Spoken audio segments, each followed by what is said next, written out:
Hi, Jared Volley here, creator of the Faster and Funnier stand-up comedy course. In this video I want to talk again about some improv concepts that we can use to really excel in stand-up comedy. And the first idea is the idea of the fourth wall. And I've seen this a lot in brand new comedians. They're really afraid of breaking the fourth wall. And what the fourth wall is in theater, there's, you have the entire scene and you basically pretend that the audience does not even exist. So you're doing your scene with whoever, and you have an imaginary fourth wall and you're just acting like the audience doesn't exist. And that's fine in theater. However, stand-up comedy is an entirely different beast as far as the fourth wall is concerned.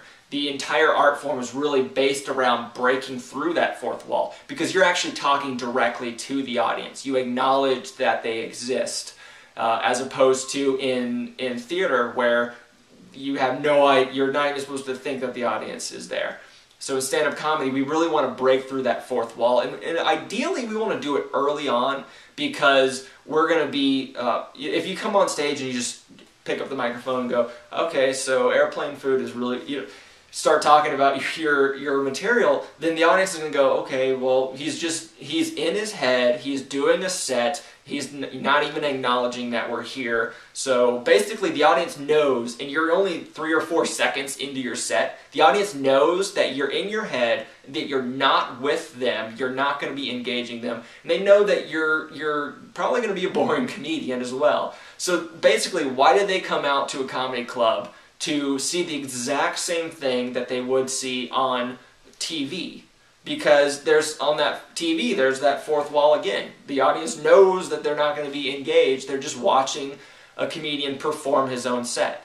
So it's the same thing in a live performance. If you come out there and then you don't break down that fourth wall, then the audience knows that you're not really being real with them. And if that happens, they have no reason to connect with you as audience members, as people in general. Because think about, like, if you were to go up and talk to a cute girl and you just walk straight up to her and then just started talking about a story about your dog and just kept going like she didn't even exist, but you happen to be like talking kind of at her, but you're not even acknowledging.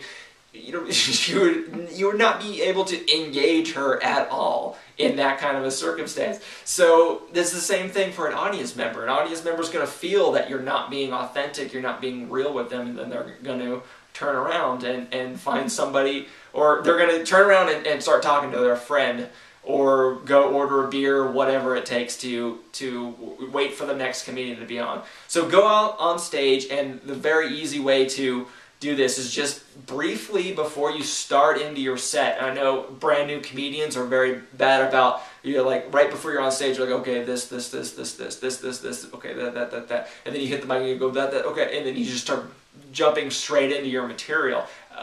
That is, it's not an ideal way to even memorize your set, and we talk about that in depth, and I don't have nearly enough time to talk about it in this video. But right when you hit the mic, put your mic stand over there and then acknowledge the audience. Take 10 seconds or whatever just to say something that says, hey, I know you guys exist. What I always have done in my career is I'll go out and I'll high-five an audience member right away because all of a sudden they're invested in the show. Nobody ever won't high-five you. I've still never in my career just been left hanging. And in fact, I've wanted to be left hanging before because that's a hilarious joke to open on. To come up and go, yay! And then of course the audience would be looking and be like, wow, that was kind of embarrassing. But the audience is laughing and I already got them connected with me as a person. It would be so easy to turn that into huge momentum on stage. Unfortunately, that's never happened, but the alternative is that the audience knows that I'm there. They know that I'm going to be there in the audience with them, that I'm going to be able to connect with them as audience members. So that is this video. I'm going to go and break this video into a couple other ones because that one went a little longer than I thought it would. Go to creativestandup.com. You can learn a lot more about all this information.